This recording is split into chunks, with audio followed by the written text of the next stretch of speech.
Hello बच्चों, कैसे हैं आप लोग। क्लास 8 बिहार बोर्ड गणित में एक्सरसाइज 11 सीधा और प्रतिलोम समानुपात, जिसमें हम अगली 11.1 को कंप्लीट करेंगे इस वीडियो के अंदर।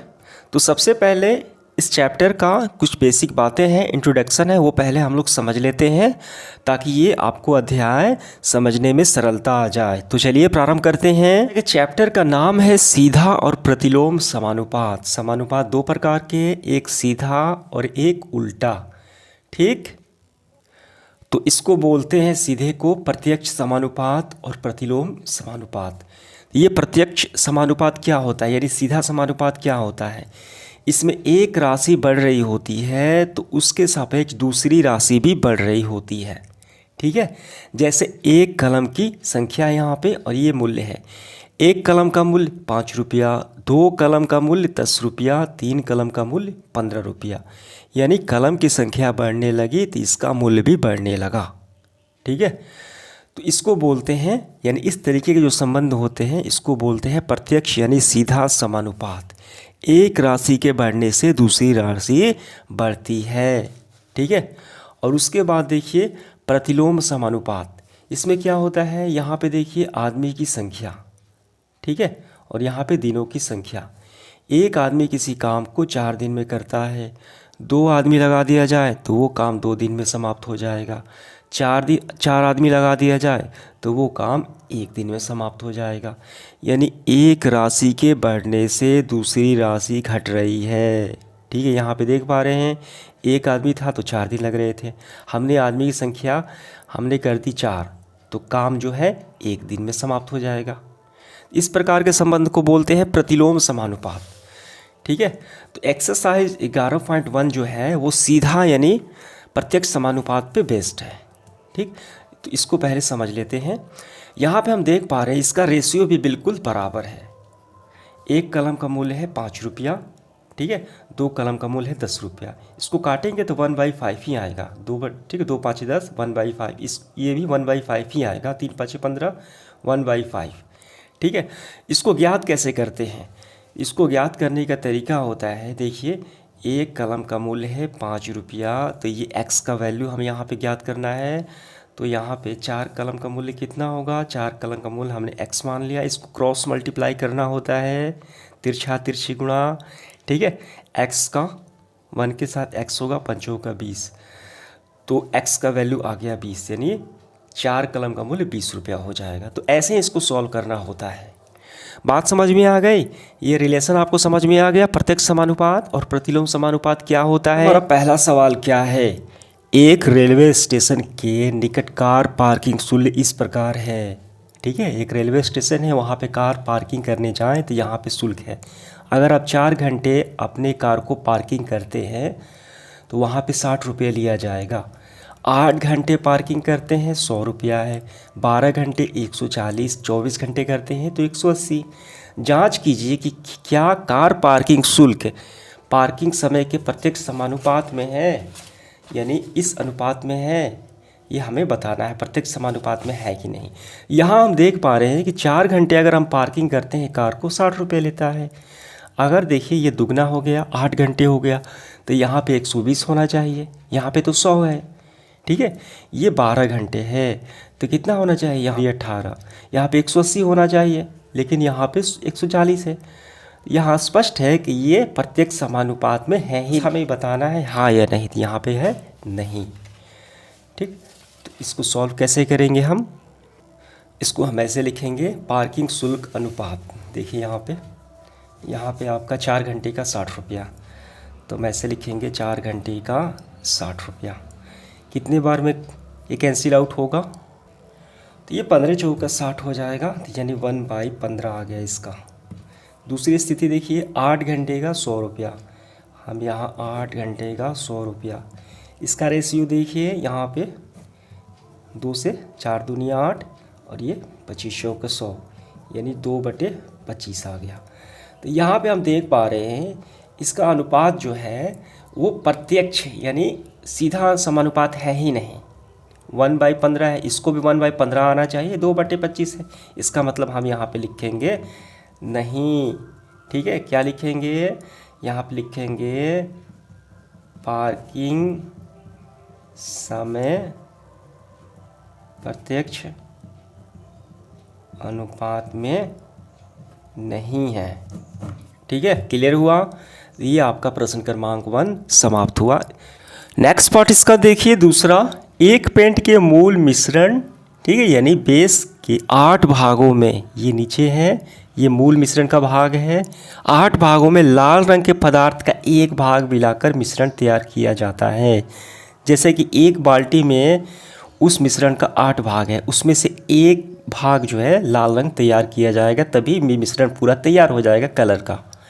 ठीक है, तो निम्नलिखित सारणी में मूल मिश्रण का वे भाग ज्ञात कीजिए जिन्हें मिलाए जाने की आवश्यकता है लाल रंग। बिल्कुल आसान है। देखिए यहाँ पे लाल रंग पदार्थ का भाग एक भाग है, जिसको हम मूल मिश्रण के 8 भाग में मिलाते हैं। फिर यहाँ पे लाल रंग का भाग है 4, तो मूल मिश्रण का भाग यहाँ पे मिलाए जाने वाले भाग हमें ज्ञात करना है। ठीक है, यहाँ पे हम देखिए कैसे ज्ञात करेंगे हम। तो ये जो खाली स्थान है इसको हमें ज्ञात करना है, ये वाला। तो सबसे पहले इस पहले को लेंगे, लाल रंग पदार्थ का भाग है 1, मूल मिश्रण का भाग है 8। ठीक है, तो 1/8 हो गया। अब इसको देखिए, यहाँ पे हमें ज्ञात करना है x होगा, तो लाल रंग का भाग है 4, तो मूल मिश्रण का भाग हम मान लेते हैं x। तो इसको कैसे हम सॉल्व करें, मैंने क्या बताया, सीधा प्रत्यक्ष समानुपात में क्रॉस मल्टीप्लाई होता है। x का 1 के साथ होगा तो x होगा 8 चौक 32, ये 32 आ जाएगा, तो यहाँ पे हम भरेंगे 32। ठीक है, दूसरे भाग में देखिए हम इसी से इस सभी को सॉल्व करेंगे। ठीक है, लाल रंग का पदार्थ है 1 भाग, जो मूल मिश्रण में 8 भाग में मिलाने से तैयार होता है। अब यहाँ पे देखिए लाल रंग का पदार्थ अगर 7 है तो मूल मिश्रण हमने अब की बार मान लिया y का 1 के साथ होगा, y ही होगा, 8 साथ है 56। ठीक है, इसका मान आ गया 56। अब इसके बाद देखिए तीसरे पार्ट में फिर इसी से हम लेंगे लाल रंग का पदार्थ का 1 भाग, मूल मिश्रण का हो गया 8 भाग। यहाँ पे लाल रंग का पदार्थ अगर 12 है तो मूल मिश्रण हो गया मान लिए z का 1 के साथ होगा, z ही होगा। 12 8 कितना होता है, 12 8 96। ठीक है, तो z का मान आ गया 96, यानी मूल मिश्रण तैयार होगा 96 होगा इस भाग में। ठीक है, 96 भाग में 12 पार्ट जो है लाल रंग का यहाँ पे तैयार होगा लगेगा। अब इसका बाद देखिए इसका आखिरी, फिर इसी से हम लेंगे 1/8। इसके बाद लाल रंग 20 है और तो मूल मिश्रण हम मान लेते हैं ए 20 8 है, 8 दूनी 16। ठीक है, तो 160 यहाँ पे हो गया 160। इस तरीके से हमने ये मान भर लिए, ये आपका आंसर आ गया। इसी तरीके से आपको सॉल्व करना है। देखिए अगला सवाल तीसरा है, प्रश्न 2 में लाल रंग के पदार्थ के एक भाग के लिए 75 मिलीलीटर मूल मिश्रण की आवश्यकता है। ये प्रश्न दूसरा है। इस लाल रंग के पदार्थ के लिए, ठीक है, एक भाग के लिए 75 ml मूल मिश्रण, ठीक है, यहाँ पे क्या होगा 75 ml होगा, ये मात्रा दी गई है। तो यहाँ पे मूल मिश्रण के 1800 ml यहाँ पे दिया गया है पहले से। ठीक है, तो हमें कितने लाल रंग पदार्थ चाहिए ताकि ये मिश्रण तैयार हो जाए। यहाँ पे देखिए इस तरीके से हम यहाँ पे लिखेंगे।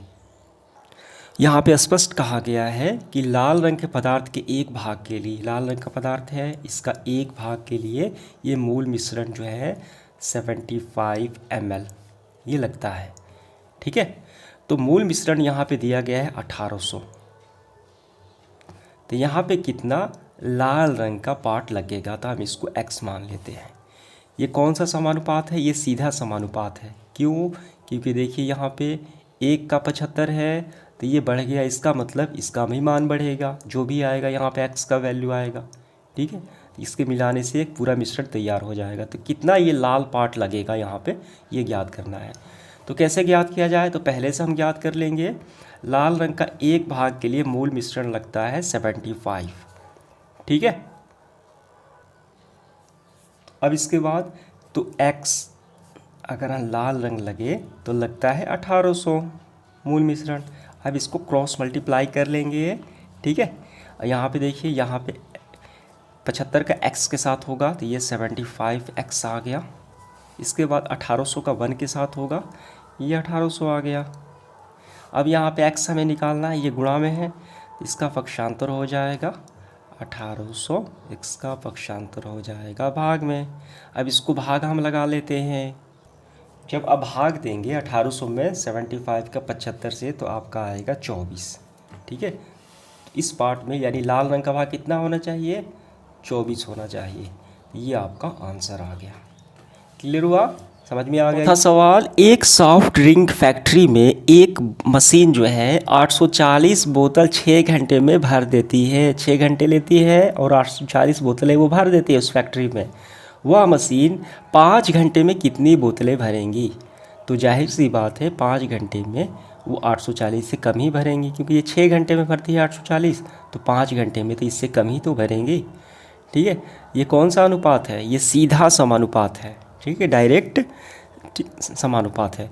तो इसको हम कैसे सॉल्व करेंगे, देखिए यहाँ पे बोतल की संख्या है, यहाँ पे भरने का समय है 840 बोतल। 840 बोतल भरने में 6 घंटे लगता है, तो वह मशीन 5 घंटे में, यहाँ पे समय दे दिया गया है 5 घंटे में कितनी बोतल भरेंगे, हमने मान लिया x। तो यहाँ पे हम क्या लिखेंगे, माना बोतल की संख्या बराबर x। ठीक है, तो ये सीधा समानुपात है। कैसे ज्ञात करें, तो हम इसी से सॉल्व कर लेंगे। यहाँ पे देखिए 840 बोतल भरने में 6 घंटा लगता है, तो x बोतल भरने में 5 घंटे लगते हैं। x का वैल्यू हम ज्ञात कर लेंगे क्रॉस मल्टीप्लाई करके।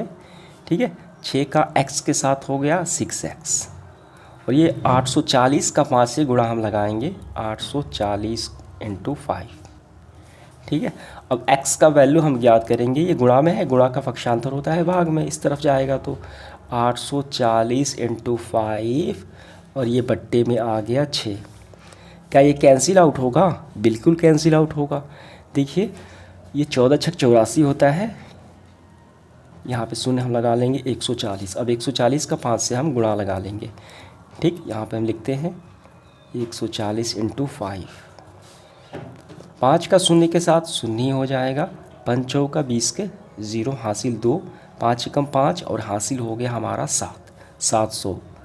ये 700 बोतल ये बना पाएंगी। देखिए ये कम है 840 से। ठीक है, तो यहाँ पे हमारा क्या भरेंगे हम, 700। ये हमारा आंसर आ गया। यहाँ पे लिख लेना है बोतल। देखिए इसके बाद अगला सवाल हमारा 5वां है, एक बैक्टीरिया या जीवाणु के फोटोग्राफ को 50,000 गुना आवर्धित करने पर, यानी 50,000 गुना जूमिंग करने पर, ठीक है, जैसा मोबाइल में करते हैं जूमिंग करने पर, यानी माइक्रोस्कोप के मदद से किया गया है, उसकी लंबाई 5 सेंटीमीटर हो जाती है। देखिए इसको जूमिंग किया गया 50,000 गुना, तो 5 सेंटीमीटर दिखाई पड़ने लगा, जैसा कि संलग्न चित्र में दिखाया गया है, ये रहा। ठीक है, इस बैक्टीरिया की वास्तविक लंबाई क्या है? अगर इसको 50,000 जूमिंग नहीं किया गया, 1 गुना जूमिंग ही किया गया, यानी वास्तविक जूमिंग में, ठीक है, आवर्धित किया गया, तो कैसा दिखेगा? ये तो काफ़ी छोटा दिखेगा। अब ऐसे भी नंगी आंखों से हम देख नहीं पाएंगे, तो माइक्रोस्कोप से 1 गुना अगर बिना जूमिंग के लंबाई हमें ज्ञात करना है। ये पहली स्थिति हो गई, पहला सवाल हो गया। ठीक है, यदि फोटोग्राफ में केवल, देखिए पहले 50,000 जूमिंग किया गया तो 5 सेंटीमीटर दिखाया गया, ठीक है, दिख रहा था। अब उसको 20,000 जूमिंग किया गया, आवर्धित किया जाए, तो उसकी लंबाई क्या होगी? जाहिर सी बात है कि 5 सेंटीमीटर से तो कम ही होगी, क्योंकि इसको 20,000 किया गया है। तो पहला सवाल है कि बिना जूमिंग के 1x पे, ठीक है, 1x इन, ये 50,000 है, तो 1 गुना जूमिंग पे इसकी लंबाई क्या, लेंथ ज्ञात करना है। और उसके बाद दूसरी स्थिति में 20,000 अगर हम आवर्धित कर दे, गुना जूमिंग कर दे, तो उसकी लंबाई क्या होगी, यानी 2 हमें इसका आंसर करना है। तो सबसे पहले देखिए हम इसको इस प्रकार करेंगे। यहाँ पे है आवर्धित गुना जूमिंग, यहाँ पे लंबाई। यहाँ पे पहली स्थिति है 50,000 किया गया तो 5 सेंटीमीटर ये दिखाया गया। ठीक है, अब हमें ये बताना है कि बिना जूमिंग की वास्तविक लंबाई क्या है। यहाँ पे 1 गुना होगा, तो इसकी लेंथ जो है वो हमें ज्ञात करनी है, तो हम इसको मान लेते हैं x। ठीक है, और दूसरी स्थिति देखिए क्या है, अगर इसकी जूमिंग की गई 20,000 गुना, तब इसकी लेंथ फिर ज्ञात करना है, इसको y मान लेते हैं। ठीक है, देखिए हम इसको ऐसे सॉल्व करेंगे। स्थिति 1 पहले हम इसको सॉल्व करते हैं बिना आवर्धित किए। बैक्टीरिया की लंबाई x, जब आवर्धित नहीं होगा तो 1 गुना ही तो होगा, ठीक है, x मान लेते हैं। तो यहाँ पे क्या, यहाँ पे देखिए हम इसी से ज्ञात कर लेंगे ये दोनों, ठीक। तो यहाँ पे दिया गया है कि 50 गुना आवर्धन किया गया तो दिख रहा था 5 सेंटीमीटर, तो 1 गुना आवर्धन किया गया तो x सेंटीमीटर दिख रहा है। तो क्रॉस मल्टीप्लाई कर देंगे, 50,000 का x के साथ होगा तो ये होगा 50,000 x, और 5 का 1 के साथ होगा तो ये 5 ही होगा। अब x का वैल्यू हम निकालेंगे ऐसे, तो 50,000 इसके बट्टे में आ जाएगा, पक्षांतर होगा तो ऐसे, ठीक है। इसको कैंसिल आउट किया जाए, देखिए 10 पचे 50, यानी आपका आ गया यहाँ पे 1/10,000, ठीक है, इतना आ गया। तो हम इसको ऐसे लिख सकते हैं 1/10 की पावर 1 2 3 4, और ये ऊपर गया तो ये ऋण में हो जाएगा, 1 गुना 10 के पावर -4। ये हमारा आंसर आ गया इस पहले का, बिना जूमिंग किए, ठीक है, इतना वो दिखेगा। अब इसके बाद देखिए ये काफ़ी छोटा है। अब इसके बाद देखिए स्थिति दूसरे में क्या है, स्थिति दूसरे में लिखेंगे हम, देखिए 20,000 आवर्धित करने पर, 20,000 गुना जूमिंग करने पर बैक्टीरिया की लंबाई हमने माना y, ठीक है। तो फिर इससे ही इसको भी सॉल्व कर लेंगे। तो 50,000 जूमिंग पर ये 5 सेंटीमीटर दिख रहा है, तो 20,000 जूमिंग पर ये y सेंटीमीटर दिख रहा है, ठीक है। क्रॉस मल्टीप्लाई करा देंगे 50,000 का y के साथ, तो 50,000 y आ गया, और ये 20 का 5 के साथ गुणा होगा, 5 दूनी 10, यानी 20 5 100 होगा, ये पूरा 100, कितने हैं शून्य, ट्रिपल शून्य है ऐसे। अब y का वैल्यू हम ज्ञात करेंगे, ये गुणा में है, गुणा का पक्षांतर भाग में हो जाएगा, देखिए, और ये आपका नीचे आ गया 50,000। यहाँ पे देखिए 4 जीरो है, 4 जीरो तो ये ख़त्म हो गए, 5 दूनी 10, 2 आ गया, तो y का वैल्यू आ गया 2, ठीक है। अगर इसको 20 गुना जूमिंग किया जाए तो 2 सेंटीमीटर ये दिखाई पड़ेगा। देखिए ये 5 से तो कम ही है 2 सेंटीमीटर, तो यहाँ पे हम भरेंगे 2। तो हमारा 2 आंसर आ गए। पहला बिना जूमिंग का इतना छोटा दिखेगा, 1 × 10 के पावर -4, और दूसरा 20,000 जूमिंग पे वो 2 सेंटीमीटर दिखेगा। उम्मीद करता हूँ ये आपको काफ़ी अच्छे से समझ में आ गया होगा ये सवाल, ठीक है। तो चलिए देखिए इसके बाद अगला सवाल हमारा 6 नंबर क्या है, एक जहाज के मॉडल में उसका मस्तूल यानी मास्ट का 9 सेंटीमीटर ऊंचा है, ठीक है, जबकि वास्तविक जहाज का मस्तूल जो है 12 मीटर ऊंचा है। यहाँ पे देखिए स्पष्ट कहा गया है, यहाँ पे क्या है, एक जहाज का मॉडल है, ये असली जहाज नहीं है। इसका ये मस्तूल जो है, ये ऊंचाई दिख रहे हैं आप, ठीक है, इसकी ऊंचाई लेंथ कितनी दी गई है 9 सेंटीमीटर जहाज का मॉडल, और वास्तविक जहाज का जो मस्तूल है उसकी लेंथ है, ऊंचाई है 12 मीटर। ये सेंटीमीटर है, ये मीटर में दी गई है, ठीक है। यदि जहाज की लंबाई, देखिए जहाज की लंबाई मतलब वास्तविक जहाज की लंबाई है 28 मीटर, ठीक, 28 मीटर है, तो उस मॉडल की लंबाई हमें ज्ञात करना है, लेंथ ज्ञात करना है। तो इस तरीके से पहले इसके बॉक्सेस हम तैयार करेंगे। देखिए यहाँ पे है जहाज का मॉडल, यहाँ पे है वास्तविक जहाज। तो मान हम भरेंगे, जहाज के मॉडल के मस्तूल की ऊंचाई है 9 सेंटीमीटर, यहाँ पे क्या है 9 सेंटीमीटर, और वास्तविक जहाज के मस्तूल की लेंथ कितनी है 12 मीटर, ये 12 मीटर में दी गई है, ठीक है, ध्यान देना है। और देखिए यदि जहाज की लंबाई, यानी वास्तविक जहाज है यहाँ पे, ठीक है, जहाज कहा गया है, जहाज की लंबाई है 28 मीटर, तो हम इसमें लिखेंगे जहाज की, देखिए मीटर में भी है, ठीक है, ये मीटर में भी है, ये भी मीटर में है, और ये वास्तविक जहाज है, ये 28 मीटर है। तो इसके मॉडल की लंबाई कितनी है ये हमें ज्ञात करना है। ये इसको हम मान लेते हैं x, क्या मानेंगे, x मानेंगे। तो यहाँ पे हम ये बात लिखेंगे, ठीक है, ये बात लिख लेंगे, माना जहाज की मॉडल की लंबाई x मीटर, तो हम इसी से इसका वैल्यू ज्ञात कर लेंगे, ये सीधा समानुपात में है, ठीक। तो यहाँ पे देखिए जो जहाज़ का मॉडल है इसकी लंबाई है 9 सेंटीमीटर और वास्तविक जहाज़ इसकी लंबाई है 12 मीटर। ठीक है, और इसका हमने मान लिया पूरे जहाज़ के मॉडल की लंबाई हमने माना x सेंटीमीटर और इसकी वास्तविक जहाज़ की लेंथ दी गई है 28। क्रॉस मल्टीप्लाई करा देंगे, 12 का x के साथ होगा 12x होगा, 9 का 28 इंटू 9। अब यहाँ पे x का वैल्यू हम फाइंड आउट करेंगे, ये गुणा में है तो पक्षांतर होगा तो ये बट्टे में आ जाएगा 28 इंटू 9 बट्टे में 12। ये देखिए कैंसिल आउट हो जाएगा, यहाँ पे 4 3 12 तितरी का 9, ये भी कैंसिल आउट होगा, 7 चौक 28 7 का 21। तो हमारा फाइनली आंसर आ गया 7 इंटू 3 यानी 21। ये सेंटीमीटर में है, ये हमने मॉडल का माना था तो मॉडल का जो यूनिट दी गई सेंटीमीटर दी गई है, यहाँ पे होगा 21 सेंटीमीटर। ठीक है, समझ में आ गया, ये आपका आंसर आ गया।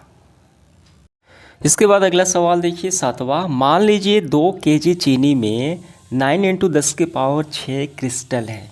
क्रिस्टल मतलब होता है चीनी के जो छोटे छोटे दाने होते हैं, वो काफ़ी 2 किलो चीनी में काफ़ी ज़्यादा होंगे।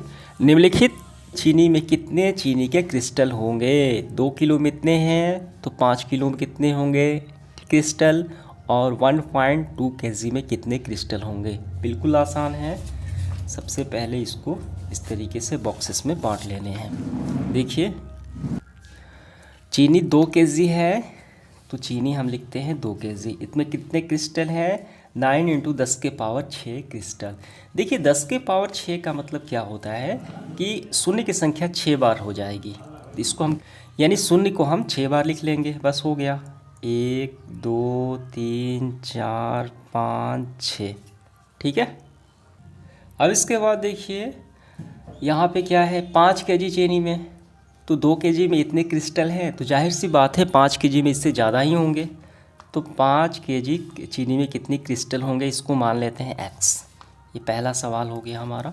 ठीक है, अब इसके बाद देखिए 1.2 केजी चीनी में कितने क्रिस्टल होंगे इसको मान लेते हैं y। ये हमारा दूसरा सवाल हो गया इसमें।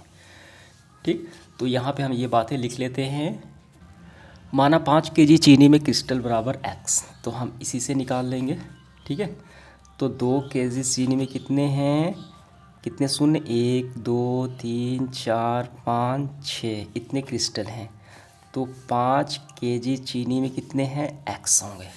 ठीक है, अब 2 का गुणा x के साथ और 5 का गुणा इसके साथ क्रॉस मल्टीप्लाई करा लेते हैं। इसको राइट साइड लिखेंगे हम x वाले वैल्यू को, 2 इंटू x होगा 2x होगा। ठीक है, और इसका गुणा हम यहाँ पे करा लेते हैं 9 1 2 3 4 5 6 इंटू 5। ठीक, अब यहाँ पे देखिए x जो है गुणा में है तो इस तरफ आएगा राइट साइड, ये बट्टे में लग जाएगा 1 2 3 4 5 6 इंटू 5 और ये बट्टे में आ गया आपका 2। अब यहाँ पे तो आइए इसको कैंसिल आउट करा लेते हैं। 45 दूनी 90 45 यहाँ तक हुआ, कितने हो गए शून्य, 5 शून्य हो गए यहाँ पे 1 2 3 4 5। अब इसका गुणा हम करा लेंगे 5 से। आइए कराते हैं। देखिए 25 25 के 5 हासिल 2 हुआ, 5 चौक 20 और 2 22। यहाँ 45 का 5 से कितने हैं शून्य, 5 है। 1 2 3 4 5, तो इतने क्रिस्टल हो जाएंगे 5 केजी चीनी में। यहाँ पे आपको ये लिख लेना है। पहला तो मान हमारा आ गया। अब इसके बाद देखिए दूसरा क्या है, दूसरा है 1.2 केजी क्रिस्टल में केजी चीनी में। अब इसके बाद दूसरा है 1.2 केजी चीनी में कितने क्रिस्टल होंगे। तो यहाँ पे हम मानेंगे, फिर यहाँ पे देखिए यहाँ पे हम फिर वही बात लिखेंगे 1.2 केजी चीनी में क्रिस्टल बराबर y हमने माना, और फिर हम इसी से इसको भी ज्ञात कर लेंगे। ठीक है, 2 केजी चीनी में क्रिस्टल कितने हैं, 1 2 3 4 5 6, तो 1.2 केजी चीनी में क्रिस्टल हो गए y। अब तिरछा तिरछी गुणा करा लेते हैं, 2 का y के साथ 2y हो गया। 9 1 2 3 4 5 6 गुणा हो गया 1.2। ठीक, अब इसके बाद देखिए इस पॉइंट को हम हटा लेंगे, इस पॉइंट को हम हटाएंगे तो क्या होगा, बट्टे में आ जाएगा 10। पहले इसको पक्षांतर कर लेते हैं हम लोग, वाई का वैल्यू कितना आ गया, देखिए गुणा में है, इसके बट्टे में आ जाएंगी 1 2 3 4 5 6 इंटू, अब यहाँ पे हम हटा लेते हैं पॉइंट, ठीक, पॉइंट को हटाएंगे तो बट्टे में आ जाएगा 10, इसके बट्टे में 10 आ गया, और ये भी बट्टे में आ गया, देखिए 2, ठीक है। पहले ये शून्य से शून्य ख़त्म हो गया, और इसको हम कटा लेते हैं, देखिए 6 दूनी 12, ठीक। अब इसके बाद देखिए गुणा लगा लेते हैं हम, अब 9 का 6 से 9 6 का 54, कितने शून्य हो गए, 1 2 3 4 5, 1 2 3 4 5, ये हमारा आंसर आ गया। देखिए ये स्टैंडर्ड फॉर्म है, हम इसको कैसे लिखेंगे, हम इसको ऐसे भी लिख सकते हैं, पिछले हम चैप्टर में इसको पढ़ा है। देखिए 1 2, यहाँ पे पॉइंट है, पॉइंट को हम यहाँ लगा लेंगे, 1 2 3 4 5 6 यहाँ पे आ गया, तो 5 पॉइंट, ठीक है। अब इसको बैलेंस करने के लिए उतने ही शून्य यहाँ पे लगा लेंगे, ठीक, 10 के पावर 6, ये हमारा आंसर आ गया। इसको भी आप चाहे तो ऐसे लिख सकते हैं, ठीक है। यहाँ पे पॉइंट है, पॉइंट को खिसका कर हम यहाँ पे लाएंगे, ठीक है, 1 2 3 4 5 6 7, 2.25, कितने हमने खिसकाया, 7 खिसकाया, तो बैलेंस करने के लिए 7 से गुणा लगा लेंगे, ये हमारा आ गया है आंसर। इसके बाद देखिए 8वां सवाल काफ़ी आसान है। रश्मि के पास एक सड़क का मानचित्र है, एक सड़क का मैप है, जिसके पैमाने में 1 सेंटीमीटर की दूरी 18 किलोमीटर निरूपित करती है। उस मानचित्र पर, यानी 1 सेंटीमीटर मानचित्र पर चलेगी तो वास्तविक दूरी यानी सड़क पे वो 18 किलोमीटर वो निरूपित करेगा। यदि वो सड़क पर अपनी गाड़ी 72 किलोमीटर चला लेती है, दूरी तय करती है, तो उसके द्वारा उस मानचित्र पर क्या होगा। इस तरीके से देखिए इसको हम डायग्राम बनाएंगे। यहाँ पे देखिए दूरी, ये मानचित्र पे सेंटीमीटर में है, और ये वास्तविक दूरी सड़क पे, तो 1 सेंटीमीटर जो है वो 18 किलोमीटर यहाँ पे दिखाया गया है मानचित्र पर। मानचित्र पर 1 किलोमीटर, वास्तविक दूरी सड़क पर 18 किलोमीटर।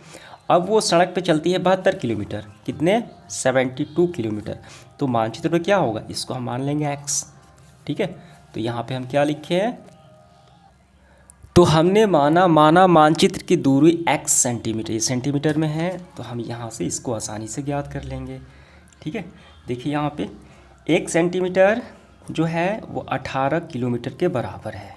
अब यहाँ पे x सेंटीमीटर जो है वो 72 किलोमीटर के बराबर होगा, हमने इसको x मान लिया। अब तिरछा तिरछी गुणा हम करा लेंगे, 18 के x के साथ होगा 18x, ये हमेशा x का वैल्यू लेफ़्ट की तरफ लिखेंगे, और 72 का 1 के साथ ये उतना ही होगा। अब x का देखिए वैल्यू हम निकालेंगे, ये गुणा में है, x का पक्षांतर होगा भाग में, इस तरफ जाएगा तो, ठीक है। अब ये कितने बार में जाएगा, ये 4 बार में जाएगा, 8 चौक 72, 4 टाइम जाएगा, तो x का वैल्यू हमारा आ गया 4 सेंटीमीटर, ठीक है। 4 सेंटीमीटर मैप पे चलेगी, जब वो वास्तविक दूरी 72 किलोमीटर वो चल दी है तो सड़क पर, यहाँ पे क्या होगा 4 सेंटीमीटर। क्लियर हुआ, समझ में आ गया। देखिए इसके बाद 9 नंबर सवाल क्या है, एक 5 मीटर 60 सेंटीमीटर ऊंचे ऊर्ध्वाधर खंभे की छाया की लंबाई है 3 मीटर 20 सेंटीमीटर है, तो उसी समय पर ज्ञात कीजिए। पहला सवाल, दूसरा सवाल, बिल्कुल आसान प्रश्न है, पहले इसका कॉन्सेप्ट आप समझ लीजिए, ठीक है। ये सवाल ये क्या पूछ रहा है, देखिए यहाँ पे एक 5 मीटर 60 सेंटीमीटर क्या है, ऊंचा एक खंभा है, यानी इस खंभे की लेंथ दी गई है 5 मीटर 60 सेंटीमीटर, ठीक है। और यहाँ पे सूरज है और ये लाइट पड़ रहा है, इसकी छाया पड़ रही है ज़मीन पर, ठीक। तो इस छाया की लंबाई है, लेंथ है 3 मीटर 20 सेंटीमीटर, 3 मीटर 20 सेंटीमीटर, ये बात समझ में आ गई आपको।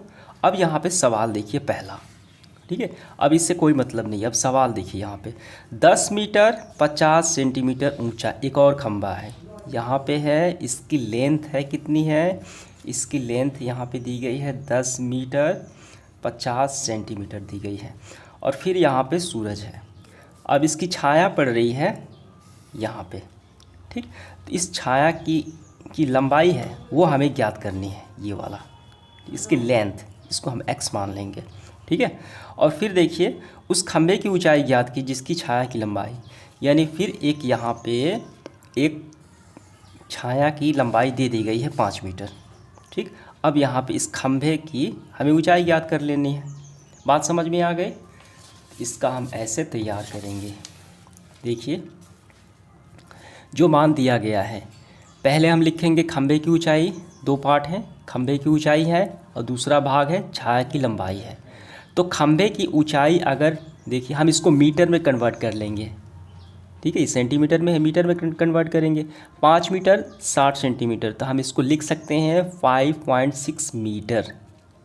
ठीक, खंभे की ऊंचाई कितनी है? 5.6 मीटर इतनी है। और छाया की लंबाई, इतने ऊंचे छाया की खंभे की जो छाया की लंबाई होगी 3.2 मीटर, 3.20 सेंटीमीटर ही है, तो मीटर बना लिया हमने। ठीक, इसको हम मीटर में करेंगे 3.2 मीटर। ठीक है, अब इसके बाद देखिए, अब दूसरे पार्ट में इसका पहला सवाल क्या है? 10 मीटर 50 सेंटीमीटर ऊंचे एक अन्य खंभे की लंबाई, इसका मीटर में क्या होगा? 10.5 मीटर। ठीक है, खंभे की ये लंबाई दी गई है, तो इसकी हमें छाया की लंबाई ज्ञात करना है, जिसको x हम मान लेंगे। ठीक है, और फिर देखिए उस खंभे की ऊंचाई जिसकी छाया की लंबाई इतना है, यानी छाया की लंबाई दे दी गई है नीचे, और उस खंभे की ऊंचाई हमें ज्ञात करना है, इसको हम y मान लेंगे। बिल्कुल आसान है। तो सबसे पहले हम क्या लिखेंगे? माना खंभे की छाया बराबर x। ये पहला सवाल हमारा, ये दूसरा हमने मान लिया माना खंभे की छाया बराबर x। इसको हम वैसे ही सॉल्व करेंगे इससे। तो क्या दिया गया है? 5.6 मीटर खंभे की ऊंचाई का जो छाया बनेगी 3.2 मीटर, इसलिए यहाँ पे 10.5 मीटर ऊंचाई जो खंभे की छाया बनेगी x मीटर। ठीक है, तिरछा तिरछी गुणा करा लेंगे, इसका होगा 5.6x और इसका होगा 3.2 इंटू 10.5। ठीक, अब ये देखिए हम इसको क्या करेंगे, इसको हम राइट साइड भेज देंगे, पक्षांतर होगा इसका, x का वैल्यू आ जाएगा हमारा 3.2 और यहाँ पे 10.5, ये इसके बट्टे में आ जाएंगी, ये होगा 5.6। अब सबका पॉइंट हम हटा लेते हैं ताकि आसानी हो जाए सॉल्व करने में। इसका पॉइंट हटाएंगे और इसका भी हटाएंगे, तो ये हमारा आ जाएगा, देखिए ऊपर हो गया 32, बट्टे में 10 आ गया। ठीक है, यही तो होगा, और ये हो गया 105 और ये बट्टे में 10 आ गया। इसका भी हमने पॉइंट हटाया तो बट्टे में 10 आ गया, तो इसको हम ऊपर भेज देते हैं। ठीक है, ये ऊपर आ गया 10। अब नीचे क्या बचा? नीचे हमारा बचा 56 ऐसे। तो ये तो ख़त्म हो गया। ठीक है, अब देखिए ये 32 और 56 8 के टेबल में आते हैं। ठीक, इसको देखिए 4 बटे 32 और ये हमारा होगा 7 से 8 7 56। अब ये देखिए 105 भी 7 के टेबल में आता है। 15 7 105, ये 15 से ख़त्म होगा। 15 चौका 60, ऊपर 60 और नीचे हो गया 10, 10 6 60, 6 आ गया। तो x का वैल्यू कितना आ गया? 6 मीटर। हमने मीटर में कन्वर्ट कर रखा है सबको, तो यहाँ पे हो गया 6 मीटर। पहला तो आंसर हो गया। अब दूसरा देखिए, अब हम मानेंगे खंभे की ऊंचाई हमने माना y मीटर, तो खंभे की ऊंचाई हमने y मीटर माना है यहाँ पे, तो फिर ऐसे ही हम इससे ज्ञात कर लेंगे 5.6 बट्टे 3.2 बराबर y बट्टे 5, तिरछा तिरछी गुणा, तो यहाँ पे 3.2 का y के साथ 5.6 का 5 के साथ।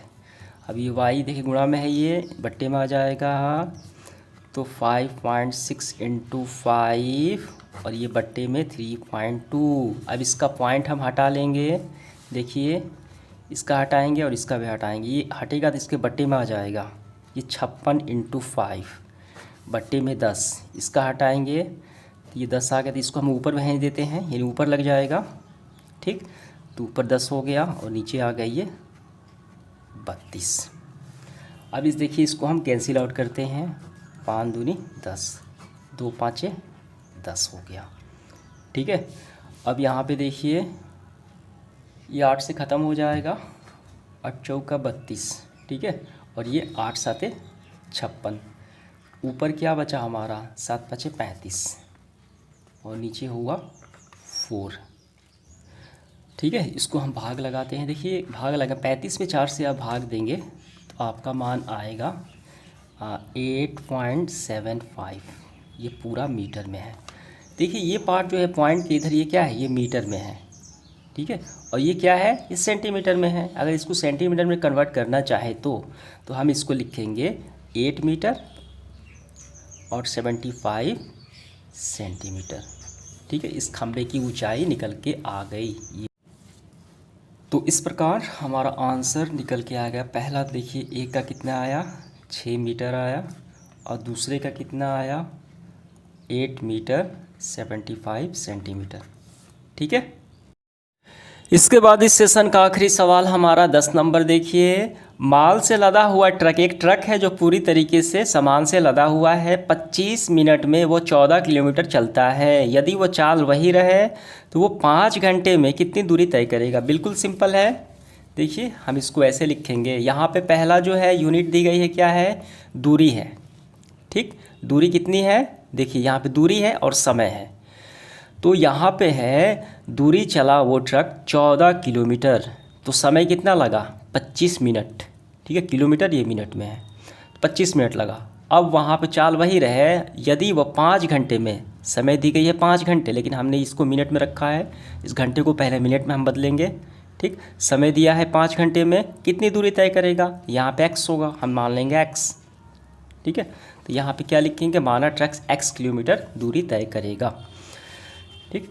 देखिए 5 घंटे को मिनट में कैसे बदला जाए, 1 घंटे में 60 मिनट, इसको गुणा लगा लेंगे 6 5 30 यानी 300, ये होगा 300 मिनट, ठीक। इसको हम यहाँ पे ऐसे सॉल्व करेंगे। 14 किलोमीटर की दूरी तय करने में इसको लगता है 25 मिनट, ठीक है। अब इसके बाद x किलोमीटर की दूरी तय करने में लगता है 300 मिनट।